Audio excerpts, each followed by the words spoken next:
Welcome back to the deep dive.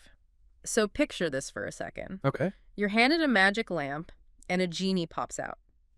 Unlimited wishes. Sounds good so far. But there's a catch. Everything you wish for has to be something that's already, deeply programmed in your thoughts. You can't just fake it. What would you even dare to ask for? And that question, that's really the core premise of what we're diving into today. Right. We're exploring the claims in the source material known as The Secret. A pretty famous one. Oh, yeah. And it basically says there's this fundamental, super powerful, but long-concealed law that governs all of reality and, personal success. A law that the greatest thinkers and, entire civilizations supposedly knew about. Exactly. Okay, so let's just say it. Let's stop whispering. The secret is the law of attraction, LOA. That's it? So what's the absolute core definition, if you strip away all the modern marketing? Well, the authors trace it back to ancient wisdom. They cite the Emerald Tablet from about 5,000 years ago. Well, And the principle is, as above, so below. As within, so without. as within, so without. Meaning your inner world, so your dominant thoughts and feelings, is magnetically reflecting and literally creating your external reality. Okay, so our mission for this deep dive is to really analyze that framework. Right. We're going to unpack the three-step creative process they lay out and distill the truly actionable techniques. Yeah. Things like gratitude and visualization. The things they claim can unlock pretty much any outcome you want. Any outcome. Money, health, relationships. You name it. All right, let's get right into it then. This foundational law.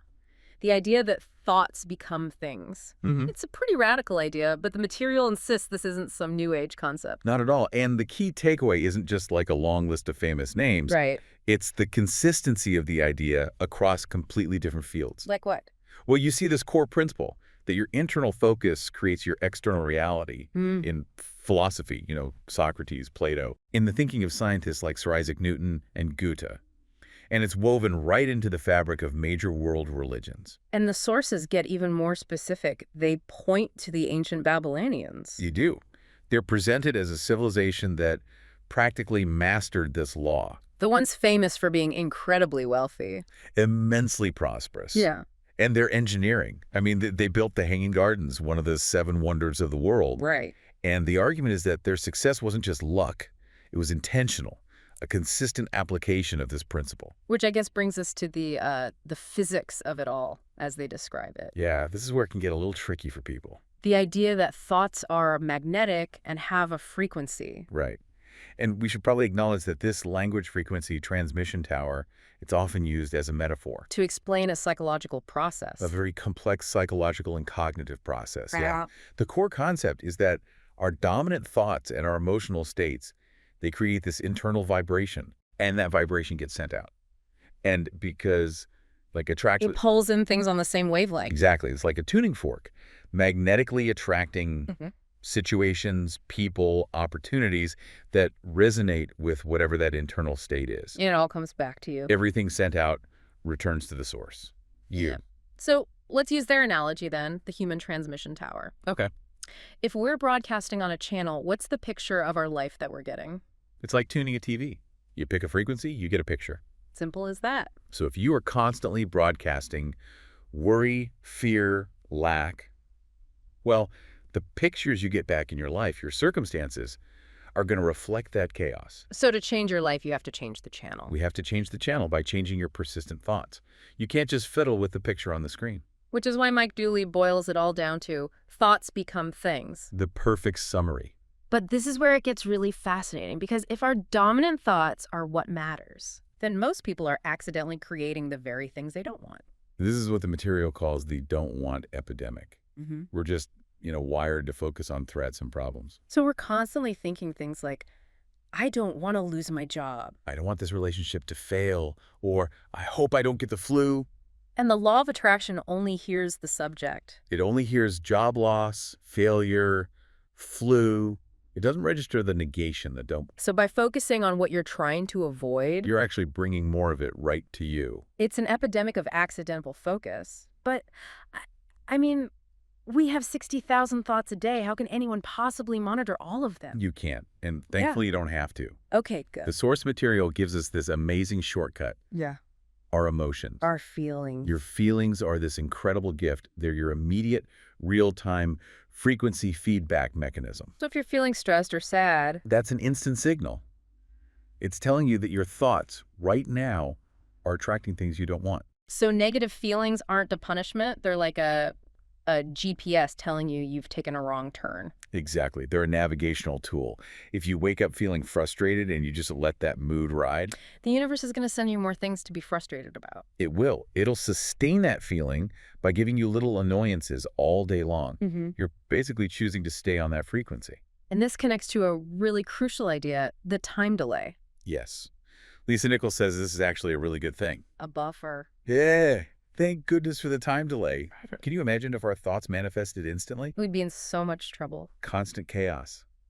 The delay gives you time to notice that bad feeling, the warning signal, and to intentionally pause. So you can reassess and change your thought. And you can literally erase that negative potential before it solidifies into reality. There's a case study in the material that illustrates this perfectly. The story of Robert. Right, Robert. His life was a complete mess. He felt like a walking target. He was.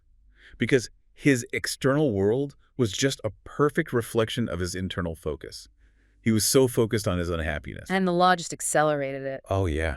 His coworkers ganged up on him. He was dealing with homophobic harassment on the street. And even his comedy shows were a disaster. He was relentlessly heckled every single time he tried to do stand-up.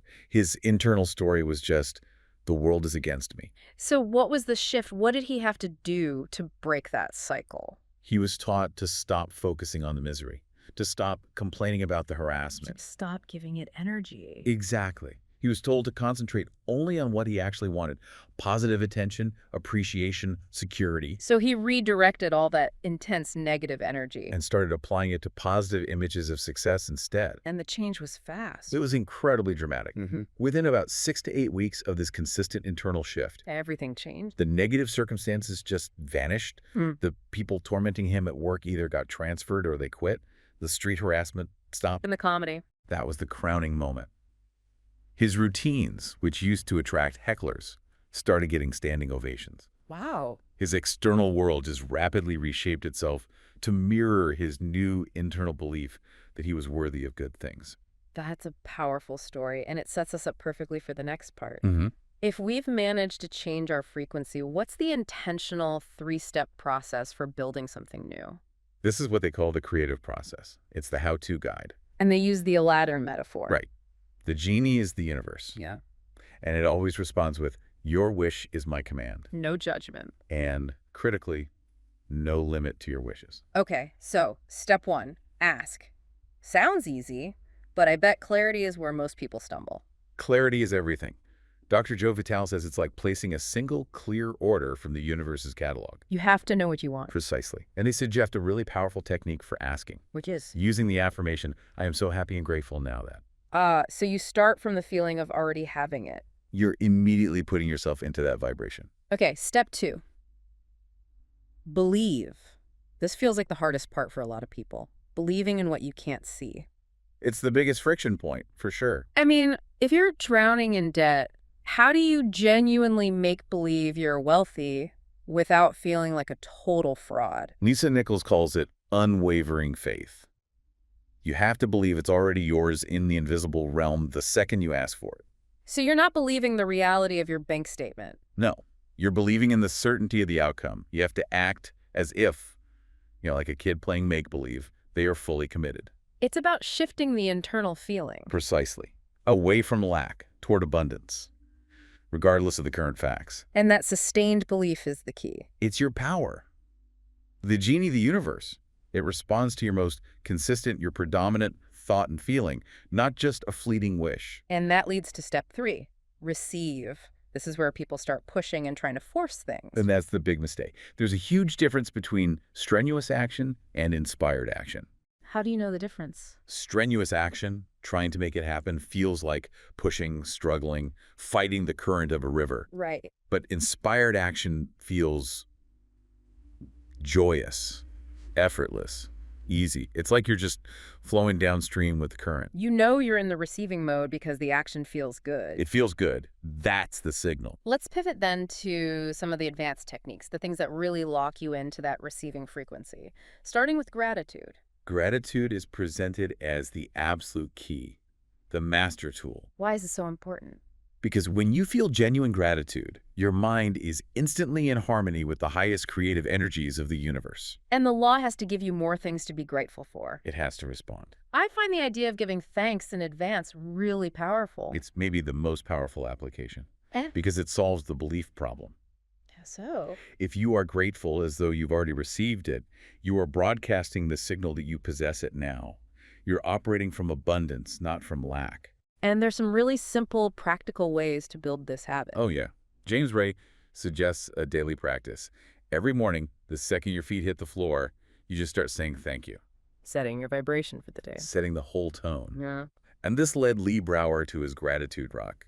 Just an ordinary stone he kept in his pocket. A physical reminder. Yeah, every time he touched it, he'd think of things he was grateful for. And this simple habit led to massive fundraising success for him. It's even noted that Albert Einstein, one of the greatest scientific minds, did this.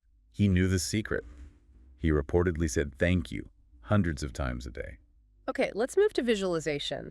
This seems like the practical side of focusing your thoughts. It's powerfully focused thought, but in pictures. Mm-hmm. And the goal is to generate the intense feeling of having it now. The sources say a lot of inventors did this. The pioneers, the Wright brothers, Thomas Edison, Alexander Graham Bell, they all had this incredible faith in the invisible outcome. They saw the end result long before anyone else could. And John Assaraf's story with his vision board is it's a perfect example of this. It's an incredible story. He put a picture of his absolute dream house on his vision board. And then just forgot about it. Packed it away in a box for 5 years. Then one day, he opens the box and he realizes He's living in the house. he had bought the land, designed, renovated, and was currently living in the exact house from the picture, without even consciously remembering it. His initial focus created a path over 5 years. Inspired action over half a decade. It's amazing. Which really brings us back to what Dr. Vitale says about limits. He's very clear on this. For the universe, there's no time and there's no size. Mean him. It is genuinely as easy to manifest $1 as it is to manifest $1 million. So what's the block? Us. The only difference is the limiting belief in the human mind about what's possible or how long something should take. Okay, let's apply all this to the big 3 areas of life. Let's start with wealth. To attract money, you have to focus on the abundance of it, not the lack of it. So focusing on bills and debt. You're just attracting more bills and debt. You have to step into the role, the feeling of being prosperous now, even if it feels like a game. And the language we use is critical here. Laurel Landmeyer warns against that knee-jerk phrase, I can't afford it. What's the alternative? She says to replace it. For 30 days, just emphatically declare, I can afford that, I can buy that. Just to reprogram that default setting. Exactly. You have to replace the old belief that money requires struggle with the new belief that money comes easily and frequently. And these little mental games can actually shift your reality. The story of David Shermer demonstrates that. He started pretending every piece of mail was a check. Okay. He'd mentally add zeros to the amounts. This joyous expectation completely changed his financial flow. He started getting more checks than bills. And there was another technique with bills, right? Yes. Taking a bill, pretending it's a check you've received, Right. and then paying the actual bill with deep gratitude. Treating it like an opportunity, not a stressor. And that emotional shift is what changes everything. Let's move to health. The source makes a really audacious claim here. It does. That our physical body is literally the product of our thoughts. How is that possible? Dr. John Hagelin, a quantum physicist, explains that our thoughts and emotions determine the physical substance, structure, and function of our bodies. The placebo effect would be the most common example of this. It's the perfect example. Yeah. The absolute belief in the cure is what brings about the cure. So what about stress and disease? All stress begins with a single, unchecked, negative thought. And the material argues that disease is held in the body by thought, by the attention we give to the illness. So talking about your ailment all the time. You're just creating more disease cells. You're feeding it energy. And the story of Kathy Goodman is radical evidence of this. It really is. She was diagnosed with breast cancer.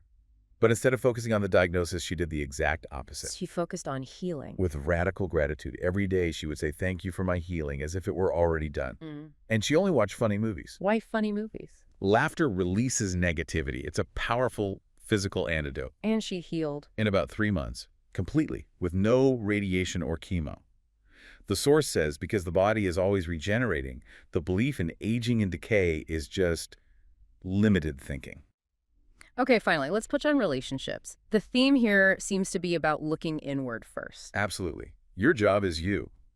Lisa Nichols asks, how can you expect anyone else to enjoy your company if you don't enjoy your own? You have to treat yourself the way you want others to treat you. You fill yourself up with love until you become a magnet for that frequency. And what about fixing a bad relationship that already exists? It's an internal job, too. Yeah. Marcy Shimoff suggests taking 30 days and only focusing on what you appreciate about the other person. Writing it down. Writing it down. By shifting your energetic focus to their strengths, the law of attraction just causes the problems to fade away. Because you get more of what you look for. You get more of what you're looking for. And our physical actions have to line up with our internal belief. That's the final confirmation to the universe. The story of the woman who wanted a partner. Right. She was visualizing, but her world was set up for one person. Car in the middle of the garage, closet completely full. No space. No physical space for a partner. As soon as she physically cleared that space, moved the car, cleared half the closet, he manifested very soon after. Her physical expectation matched her internal one. That's it. This whole deep dive really brings us back to the biggest picture, the warning against resistance. Yes. Being anti-war or anti-drug, these movements, the source warns, only attract more of the struggle. Because energy flows where attention goes. And resistance is just another form of attention. It adds energy to the very thing you want to avoid. So the focus has to be on the positive opposite. Always. Be pro-peace, pro-health, pro-abundance. Sure. If we all shifted our dominant focus off of what we fear. The negative things would just wither away from lack of energy. They'd evaporate. Which connects this whole idea back to quantum physics, the idea that we're pure energy. That's the grand synthesis. Your true essence, your invisible self, is connected to the one universal mind. Which means the idea of competition. It's based on a lie, a lack mentality. When you compete against others, you're really just competing against yourself because the supply is unlimited. So to close this out, let's go back to Dr. John Hagelin's statement that we are using, at most, 5% of our mind's potential. Just 5%. So if the goal is to really recognize our own power. And we know that time and size are illusions to the universe. That it's just as easy to manifest a small kindness as it is a grand empire. Then the question for you is, what magnificent grand vision have you been withholding? What destiny have you put on hold, believing it needs time or that it's too big? What could you instead just accept as existing for you right now? Your existence, your power, it all begins in this present moment, by aligning your thoughts with the truth of what you want. This is the moment to start using the most powerful words of creation. I am.